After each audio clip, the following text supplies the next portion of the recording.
Lama terjadi kerusakan ginjal, memungkinkan terjadi juga adanya batu ginjal juga nggak di situ, dokter? Tidak menutup kemungkinan untuk terjadi batu saluran kencing, entah itu di Oke. ginjal, entah itu di tempat lain. Jadi dengan adanya pembesaran prostat jinak ini dapat beresiko untuk terjadi penyakit seperti batu saluran kemih.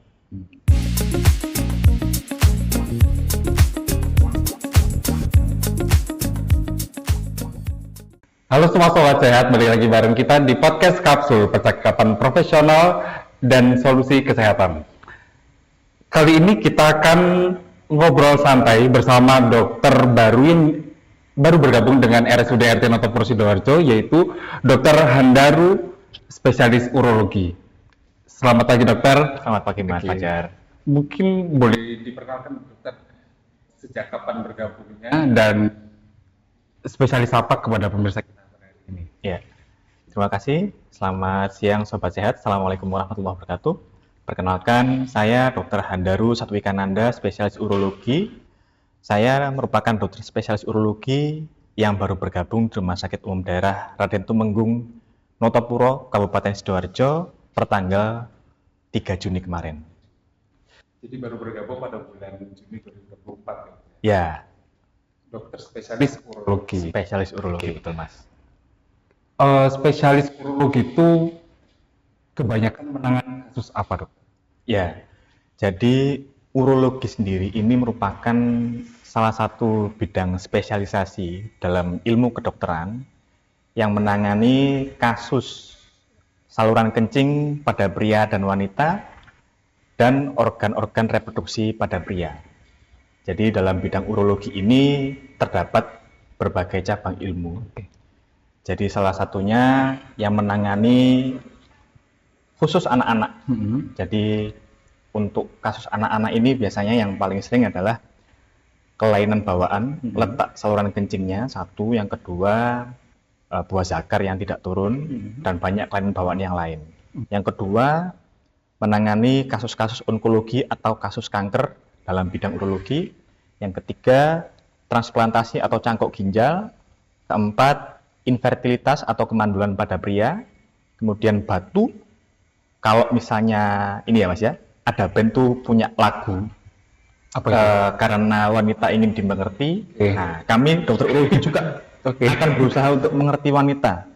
Jadi kami punya bidang khusus yang menangani keluhan urologi pada wanita, dan yang terakhir bidang urologi yang menangani neuro atau sistem saraf yang mempersarafi saluran kencing. Oke. Berarti dokter menangani juga kasus untuk pembengkakan prostat jinak. Betul Mas, itu salah satu bidang atau salah satu penyakit yang ditangani dalam keseharian di poliurologi. Jadi perlu Sobat Sehat ketahui, Mas Fajar mungkin juga nanti kalau misalnya mungkin mengalami sendiri atau keluarganya mengalami, pembesaran prostat jinak itu merupakan salah satu penyakit yang sering diderita oleh laki-laki. Karena organ prostat itu hanya dimiliki oleh laki-laki. Jadi penyakit prostat ini kejadiannya itu meningkat dengan bertambahnya usia. Jadi dengan puncak Berarti usia, semakin bertambah usia, semakin terjadi risiko terjadi betul. Jadi pada orang-orang atau pada laki-laki dengan usia 50 tahun ke atas, itu angka kejadiannya sudah mulai tinggi. Jadi di Indonesia sendiri, untuk pria dengan usia 70 sampai 80 tahun, itu sudah ada 24.000 kasus. Pada kelompok usia 70 sampai dengan 80. Berarti pembesaran prostat jinak ini berkaitan dengan usia pada laki-laki. Itu termasuk penyakit yang bahaya atau pasti bisa ditangani dengan tenang gitu, dokter? Ya, jadi sebetulnya pembesaran prostat jinak ini pada awalnya itu tidak menimbulkan bahaya. Jadi hanya menimbulkan keluhan yang mungkin dirasakan ringan oleh pasien sampai dirasakan sangat mengganggu oleh pasien. Namun untuk kasus-kasus yang parah, yang sudah lanjut, itu bahkan sampai terjadi kerusakan ginjal akibat dari pembesaran prostat jinak yang tidak tertangani. Setelah terjadi kerusakan ginjal, mungkin kan terjadi juga adanya batu ginjal juga nggak di situ dokter? Tidak menutup kemungkinan untuk terjadi batu saluran kencing, entah itu di Oke. ginjal, entah itu di tempat lain. Jadi dengan adanya pembesaran prostat jinak ini dapat beresiko untuk terjadi penyakit seperti batu saluran kemih. Kalau misalnya dokter ya terjadi penumpukan batu ginjal pada Ya. seseorang pasien ini di RSUD RT Notopuro Sidoarjo ini sudah adakah tindakan yang bisa menangani penyakit tersebut?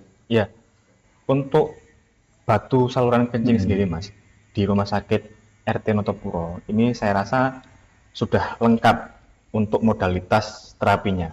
Mulai dari yang minimal invasif, jadi artinya intervensinya minimal, ya, tidak menimbulkan luka seperti ESWL, yang kesempatan yang lalu juga sudah pernah dibahas di podcast. Kemudian dengan endoskopi, itu adalah kita dengan menggunakan kamera yang dimasukkan melalui saluran kencing bawah sampai dengan ke ginjal. Kemudian kita mencari dan melihat batunya, setelah ketemu kita hancurkan. Atau yang paling sering juga dikerjakan di Rumah Sakit RT Notopuro ini adalah PCNL. Jadi operasi batu dengan ukuran besar dengan sayatan minimal. Nah, jadi kesemuanya ini penanganan batu saluran kemih di Rumah Sakit RT Notopuro ini sudah minimal invasif, yang artinya yang pertama pasien tidak kehilangan banyak darah atau minimal pendarahan. Yang kedua, waktu rawat inap yang lebih singkat. Yang ketiga, angka bebas batu yang tinggi. Dan yang terakhir,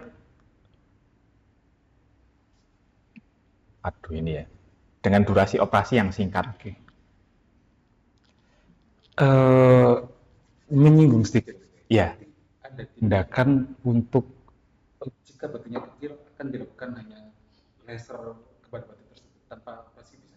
ya, bicara soal laser untuk operasi batu saluran kencing, Mas. Jadi beberapa pasien yang saya temui itu sering salah mengartikan mengenai operasi batu dengan laser.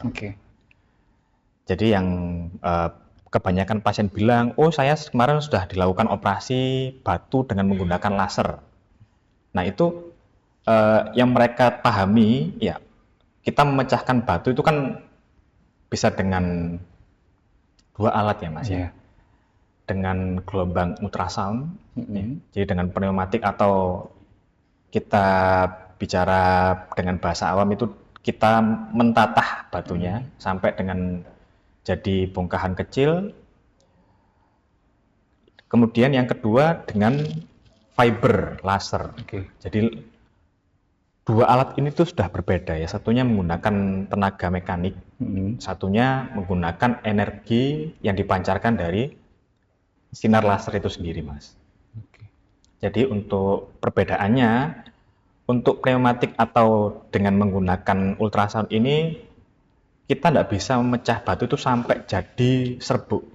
Sedangkan pada laser, itu kita bisa memecahkan batu sampai menjadi serbuk, sehingga pecahan batu atau serbuk-serbuk itu tadi bisa keluar sendiri dengan pasien berkemih. Berarti yang laser kecil itu bisa dibuang sekalian lewat waktu mau kencing gitu, dokter. Betul. Menyinggung sedikit dokter ya. Mungkin pasien juga banyak yang menahan kencing, dokter. Ya. Itu bahaya gak sih, dokter?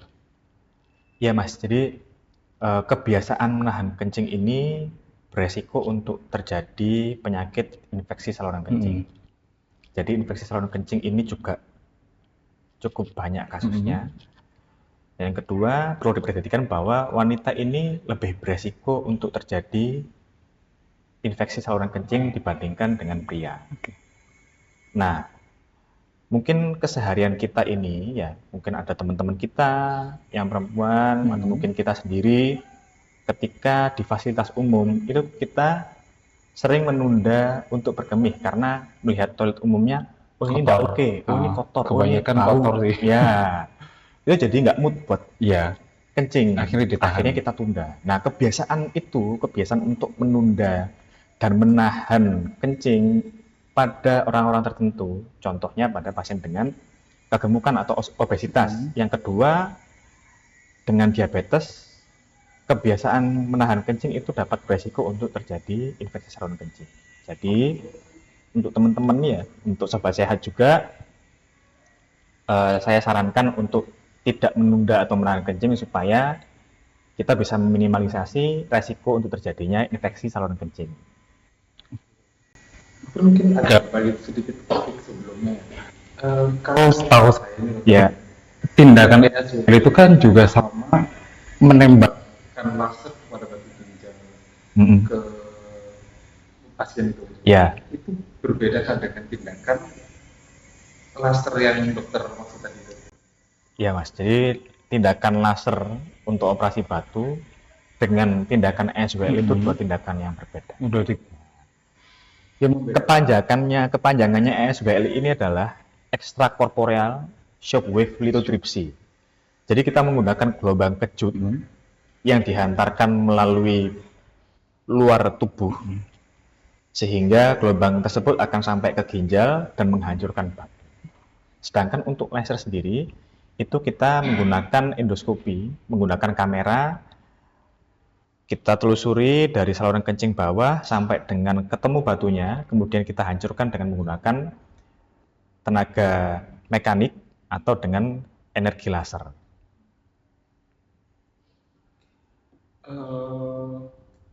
Ada waktu yang tepat ya sih dokter? Kapan kita harus periksa ke dokter urologi itu? Untuk kasus apa ini, Mas? Untuk kasus sering tahan kencing mungkin dokter? Ya, Sering menahan tadi? mungkin untuk kasus pembesaran prostatina dulu ya, Mas Iya. ya.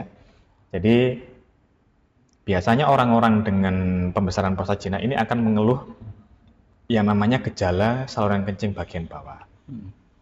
Jadi gejala saluran kencing bagian bawah ini terdiri dari dua gejala. Yang pertama adalah gejala saat berkemih, yang kedua gejala penyimpanan urin. Jadi dalam gejala berkemih itu pasien akan mengeluh, yang pertama pancaran urinnya akan mengecil, akan melemah. Yang kedua, dalam proses berkemih pasien itu akan merasa BAK-nya terputus-putus. Ya. Yang kedua, pasien seringkali harus mengejan dulu supaya pasien bisa berkemih atau kencing. Dan yang terakhir, pasien akan merasa, oh ini rasanya tuh kencingku tuh belum habis. Yang kedua, untuk gejala penyimpanan urin, itu pasien akan merasa yang pertama, oh ini frekuensi buang air kecil saya akan meningkat.